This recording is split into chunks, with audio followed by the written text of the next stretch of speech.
Lionel Messi's Argentina broke a 28-year-old trophy drought and sealed the victory against a Neymar-led Brazil in the Copa America Final 2021. This means a lot to Leo, who has achieved his dream of winning a senior international trophy with Argentina. Having failed to do so in 2007, 2015 and 2016, the Argentine finally gets a taste of Copa America glory in 2021. Brazil had never lost a Copa America final, which was held in Brazil itself in the last 46 years. This record was also broken, with Di Maria's solitary strike sealing the victory for Argentina.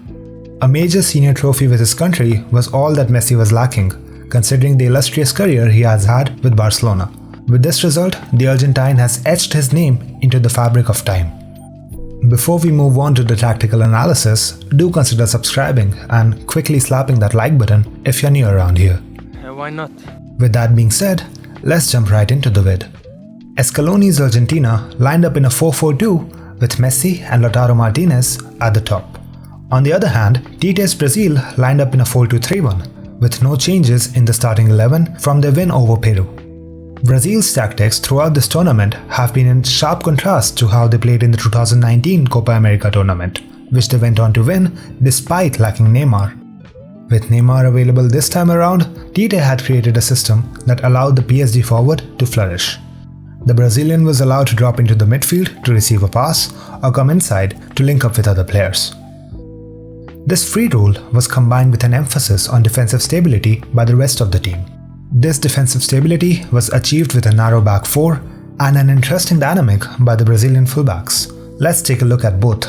Firstly, a narrow back four allowed the Brazilian defense to close the gaps available for opposition players to exploit, by limiting the influence that key players can have in the half spaces, and in the zone 14, Brazil were looking to lock down their defensive third.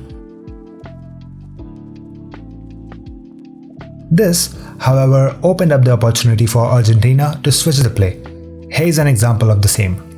This play ended up in a free shot at goal from just outside the box for Di Maria. Secondly, Tite had instructed Danilo to play more of a conservative role on the right side, with Lofi being more of the attacking mindset and taking on the role of the overlapping fullback.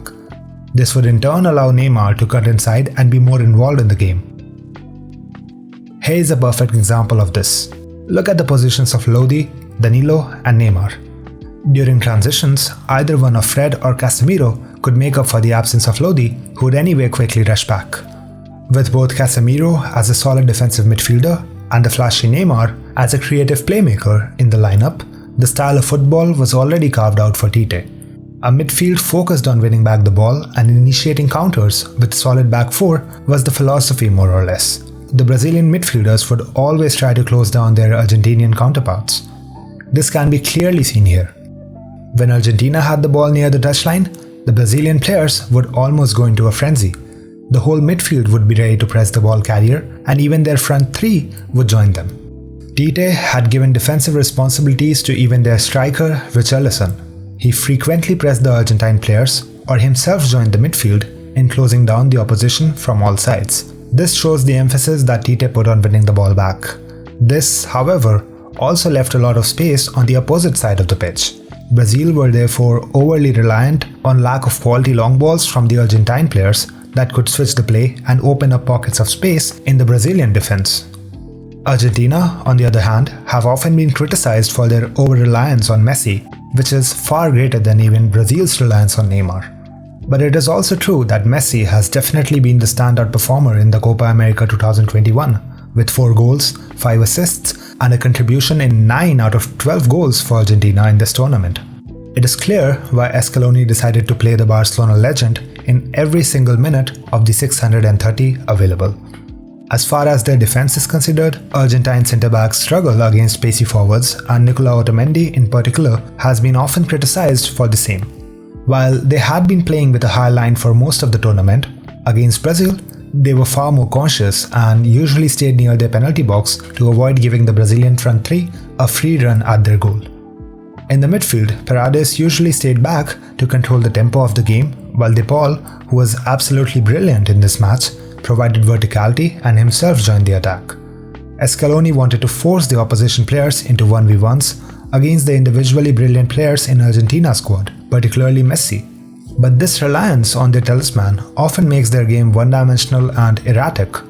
Nevertheless, Argentina also looked to capitalize on Di Maria's pace by playing wide on multiple occasions. Although Brazil's tactics seemed sound on paper, there were also certain caveats. For example, if the Brazilian midfielders weren't able to close down the Argentine players and allowed them to play a ball over the top, it could lead to an easy opportunity for Argentina. This was exactly how they managed to score. A ball over the top by De Paul, who was absolutely brilliant in the final by the way, proved to be Brazil's undoing. An error by Lodi allowed Di Maria to get the ball, and there was never any doubt that he would score. It's also true that both teams were scrappy from the get-go. The game was filled with late tackles and both forced and unforced errors. The early yellow card on Fred set a precedent for the entire 90 minutes, as the ref handed yellow cards left, right and centre. Messi, who has been absolutely top-notch during the course of the tournament, didn't look like his usual self. He also failed to score from an easy opportunity in the second half, which would have effectively sealed the fate of the game. But it's all good now that he has won the trophy after serving his country for 16 long years. With that being said, the standout performer in this match was definitely Rodrigo De Paul. He was not only press resistant, but was the heartbeat of the Argentine midfield. He contributed in attack and also got the assist for Di Maria's goal. He surely wasn't kidding when he said that he would go to war for Messi. He had 58 touches, 11 duels won, 6 fouls won, 4 tackles, 1 interception and 1 big chance created. Where there was the ball, there was De Paul. We should also not forget how Emiliano Martinez made crucial saves in the penalty shootouts of the semi-final, without which Argentina would have never made it. He played well in the final as well, making a couple of saves. As far as the stats for the game are considered, Brazil seemed to be the better side. They created more chances, greater pass efficiency and even more tackles. But TT's Brazil have been far more reliant on the flair and creative brilliance of Neymar than they should have been. When Messi played below his usual self, other Argentina players stepped up. But even when Neymar, who was hacked down throughout the course of the match, played relatively well, none of the Brazilian players stepped up to the occasion. The result puts an end to Messi's 16 years with Argentina without any major silverware. Now with the Copa America title in his cabinet, he has achieved his long dream of winning something major with his home country.